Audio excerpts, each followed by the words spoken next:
All right, good morning, everybody. So today we're going to be reading from the Jewish Publication Society, Hebrew English Tanakh, and we're going to be in chapters 31 and 32 of Deuteronomy. We'll be skipping around a little bit, but I just wanted to highlight a point of this poem that God Almighty, Yah, gave to Moses, highlighting what the Israelites would do when they got in the land and how their descendants are supposed to respond, afterwards. So without further ado, we're going to jump right in, and I'll start at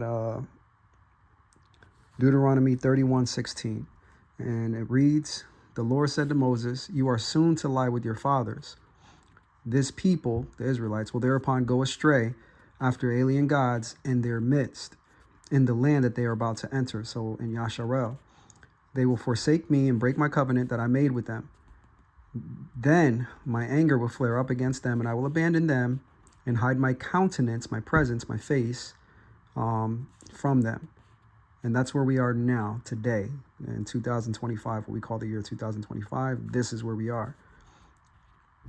They shall be ready prey, means people are preying on us, and many evils and troubles shall befall them. So a couple of evils and troubles that have befell us, over the last 200, 300 years.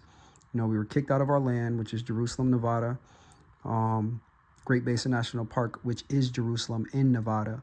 Our land is Utah. That whole southwest land that looks destroyed, if you look at a map, we were kicked off of that land, brought to the East Coast, brought to Chicago, brought to South Carolina, brought to New York, to all these places.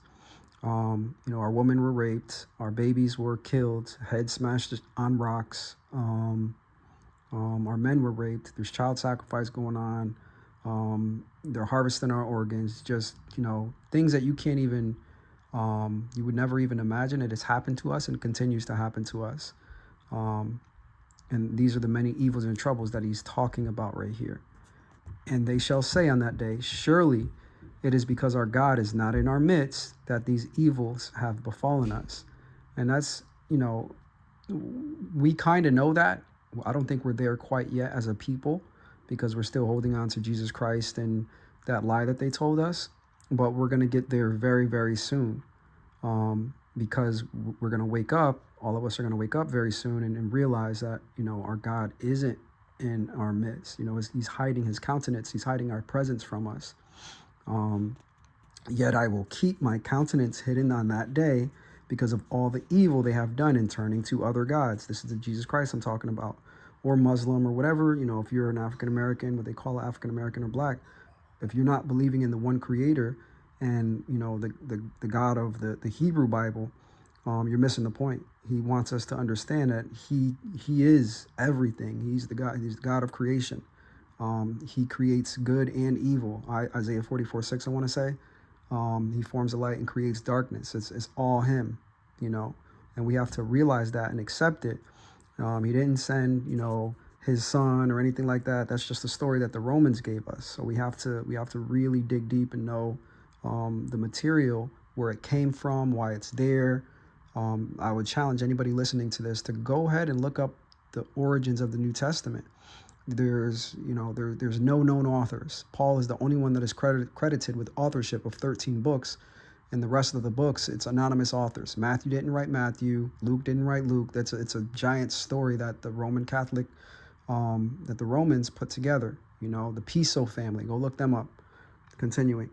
Therefore, write down this poem and teach it to the people of Israel.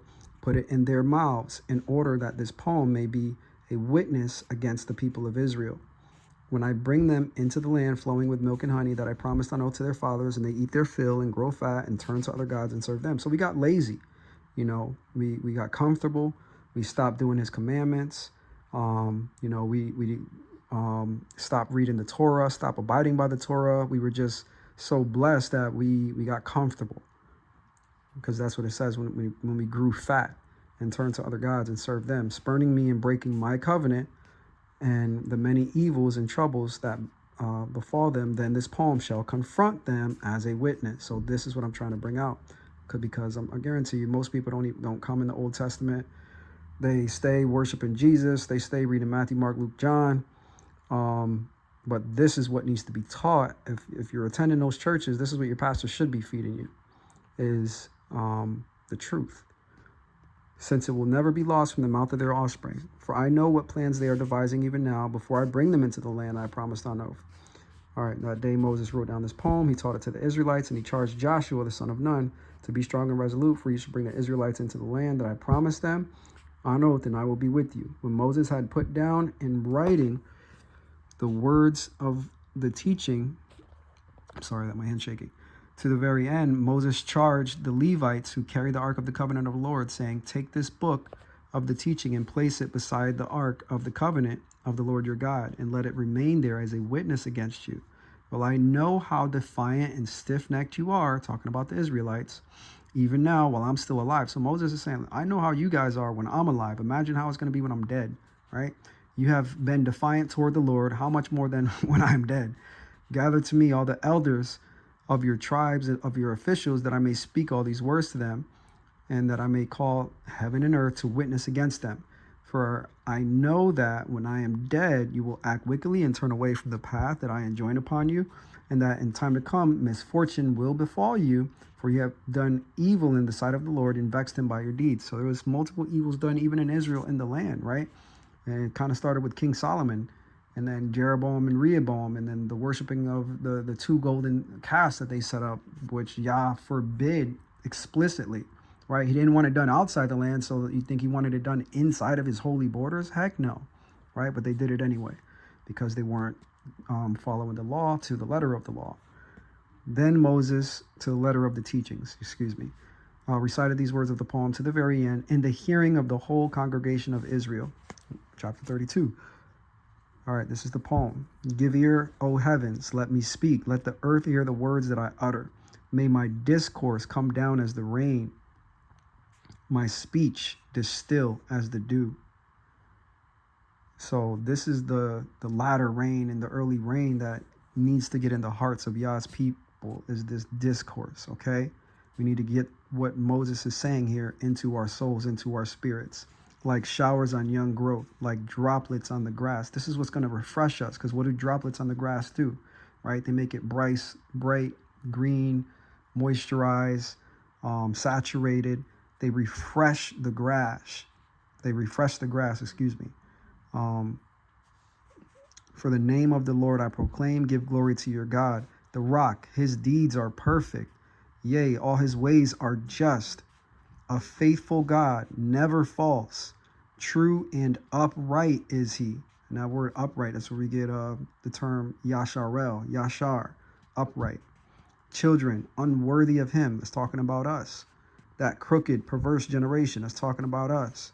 Their baseness, their lowness, right? Baseness, lowness, has played him false. Not us playing God. Do you requite the Lord, O dull and witness people?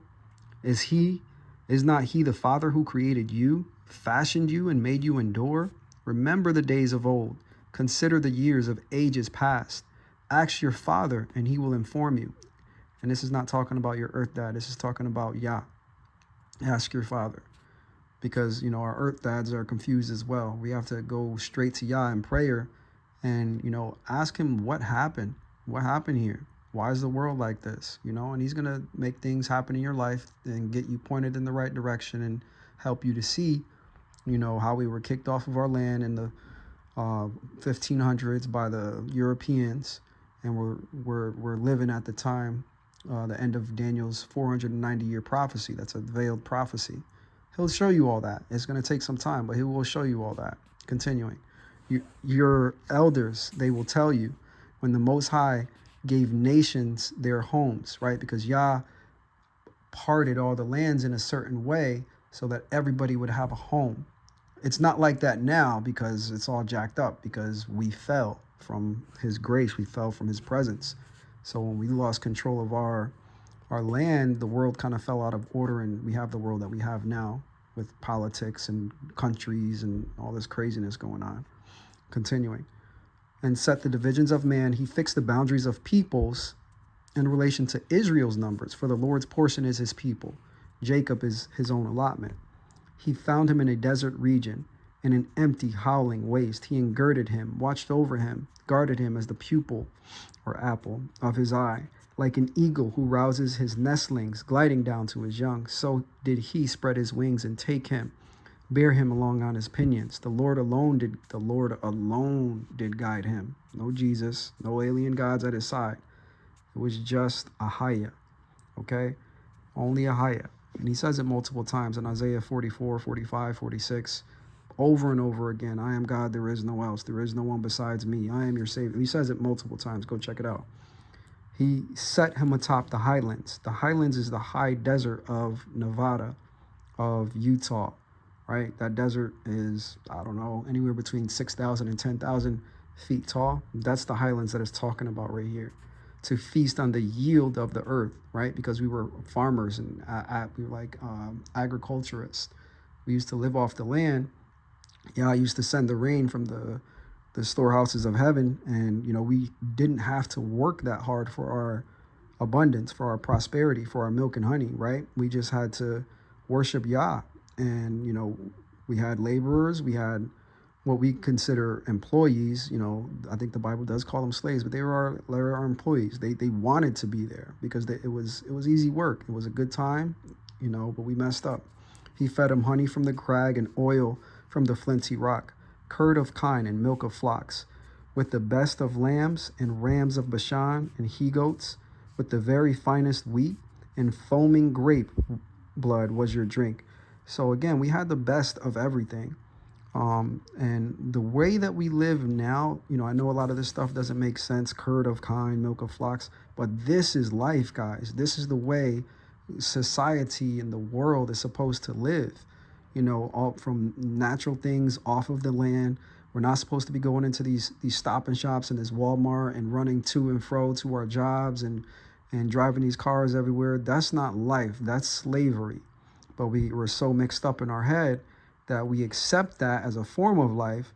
We work for 70 years and then we die without ever knowing how to do anything other than sit at a desk, work at a computer, be a waitress, be a basketball player. We don't know how to live life correctly. We don't know, anything. We don't know how to take care of animals. We don't know how to harvest fruit. We don't know how to plant fruit. We don't know how to, store things long term if the winter comes. We don't know any of that stuff. And that's how the world is created, for this certain experience that we're supposed to have down here, so we can come closer to our Creator. We don't know anything about that because we're running to and fro. And then moving on. So Jeshurun grew fat and kicked. Jeshurun is a term of endearment for the nation of Israel. It's just like saying Israel or Yahshar, but just another name for it. Yah's special name for his nation. Grew fat and kicked. So we got lazy again. You grew fat and gross and coarse. He forsook God who made him and spurned the rock of his support. They incensed him with alien things, right? What are some alien things that we incense God with now? Social media. We have, our phones that we're on all day, every day. Our necks are bent downwards because of these alien things in our hand. Sports, idol worship in the form of religion, which none of it is truly Yah.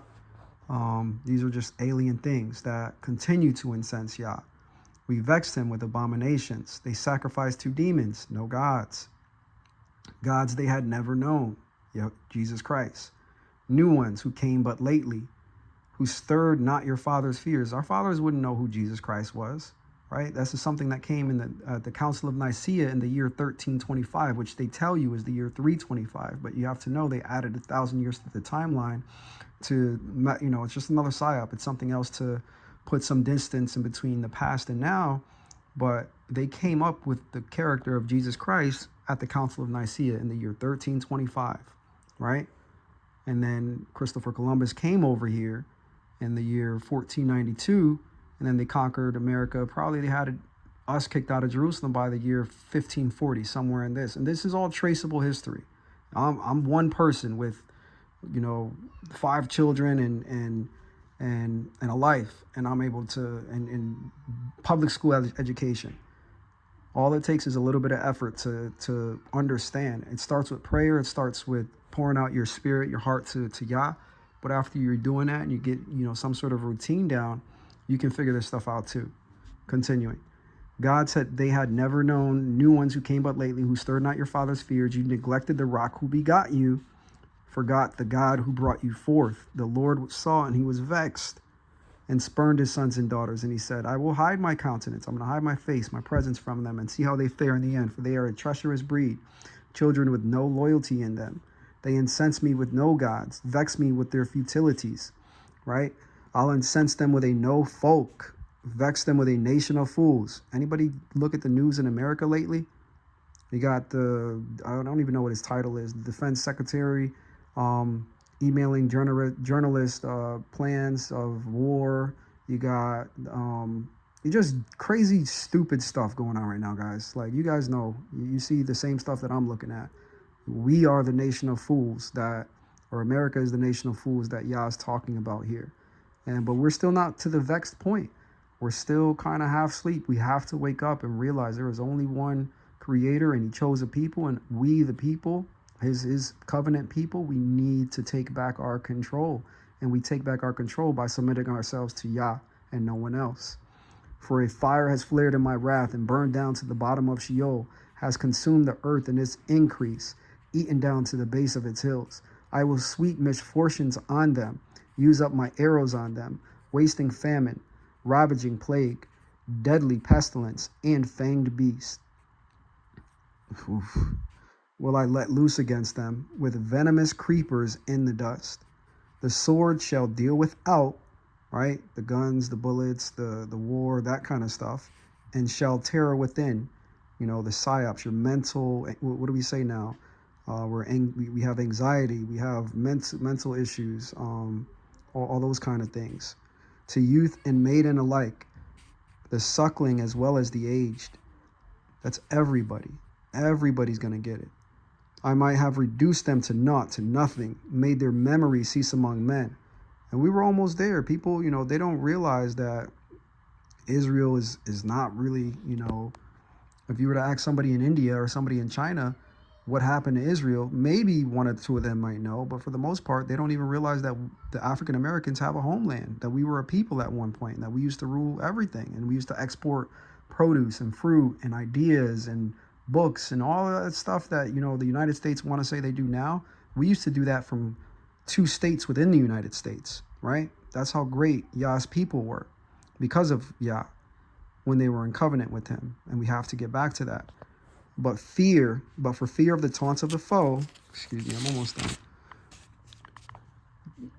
Their enemies who might misjudge and say, our own hand has prevailed. None of this was wrought by the Lord. For they are a folk void of sense, lacking in all discernment. This is talking about you African-American men. He's talking directly to you. His words, not mine. Deuteronomy 32:28. Were they wise, they would think upon this, gain insight into their future. How could one have routed 1,000 or two put 10,000 to flight unless their rock has sold them? The Lord has given them up. For their rock is not like our rock in our enemy's own estimation, right? They knew that they had to take our spirits first in our connection with Yah. Because without that connection and without that fighting warrior spirit, without that spirit of knowing that your creator has your back, you're going to run from one cop coming down the street. You're going to run from whatever. You know what I'm trying to say. The vine for them is from Sodom, from the vineyards of Gomorrah. Their grapes for them are poison, a bitter growth. Their clusters, their wine is the venom of asps. Those are snakes. The pitiless poison of vipers. Lo, I have it all put away, sealed up in my storehouses, to be my vengeance and recompense. At their time their foot falters. Yea, their day of disaster is near, and destiny rushes upon them. For the Lord will vindicate his people and take revenge for his servants, right? Just as he did in Egypt. Remember, he killed 1,000 Egyptians for every single Israelite. That information's in the book of Jubilees, I want to say. He killed 1,000 Egyptians for every Israelite killed. You think Edom, Esau, Rome, the United States is going to get away with it for all of the atrocities committed against African American people, all of the hangings, all of the abortions, all of the craziness? No, Yah is going to wait. He's let it build up for the last 490 years, and it's coming very, very soon. Highly recommend that everybody repents immediately. when he sees that their might is gone, which right now it is, I don't even think anybody is chasing the true creator because everybody's believing on Jesus. Our might has left us. So it's literally any day now. And neither bond nor free is left. He will say, where are their gods? The rock in whom they sought refuge, right? Where's Jesus? Who ate the fat of their offerings? The church, we give offering, we give our money, which is our time because we have to go to work to get that money. So where are these people? Who's going to help you out, right? Something I think about is a couple years ago, I think there was a hurricane down in Houston, and Joel Osteen, he has this big church. He could have opened his church, and I think he did eventually, but initially he wasn't trying to help out. He was trying to say it was unsafe or whatever, but there's people dying in the water, drowning, all this type of stuff, and you can't just open your door so people can have a dry place where they can heat up for a little bit. These are the people that you pay your money to every week, right? Who are supposed to be leaders in the community. Continuing. Let them rise up to your help, and let them be a shield to you. See then that I am he. There is no God but me. I deal death and give life. I wounded and I will heal. No one can deliver from my hand. Lo, I raise my hand to heaven and say, as I live forever, when I whet my flashing blade, and my hand lays hold on judgment, vengeance will I wreak on my foes, will I deal to those who reject me. This is very straightforward at this point. If you reject the Creator, the God of Israel, vengeance will I wreak on his foes. I will make my arrows drunk with blood. His arrows are his people, right? His covenanted people. When they get back into covenant, they become his arrows. And that's from Genesis chapter 9, when he talks about the bow and the cloud. That bow is a battle bow, and the arrows are his people. As my sword devours flesh, a battle bow, not a rainbow. Blood of the slain and the captive from the long-haired enemy chiefs. O nations, acclaim his people, for he'll avenge the blood of his servants, wreak vengeance on his foes, and cleanse the land of his people. And that's what's been happening for the 490 years that we have not been in the land. The land has been keeping its Sabbaths and resting because we didn't do that when we were there in the land. Yah is very straightforward. So we need to really think about everything that, I kind of said today. I said something to the effect of, the New Testament's not real. Consider the origin of the New Testament. Go ahead and look this stuff up. Go ahead and look up why there are anonymous authors for the New Testament, but we know 90% of the authors in the Old Testament, right? Isaiah wrote Isaiah. Deuteronomy wrote, not Deuteronomy. Moses wrote the first 5 books of the Bible. And some say even more. I think it was Job was recorded by Moses or something like that. So on and so forth. So we know the authors of the Old Testament, but we only know one author of the New Testament. That should scream to everybody to do their due diligence, to go and look what you're basing your life on, right? There's only one God, there's only one creator, and he chose a specific people, and he's telling the story of creation and of the future through that family of the one people. And it's all right here in what we consider the Old Testament, right? It's hidden, it's layered, but if you spend time with him, he'll reveal all this stuff to you. All right. I hope this helps you guys. Selah.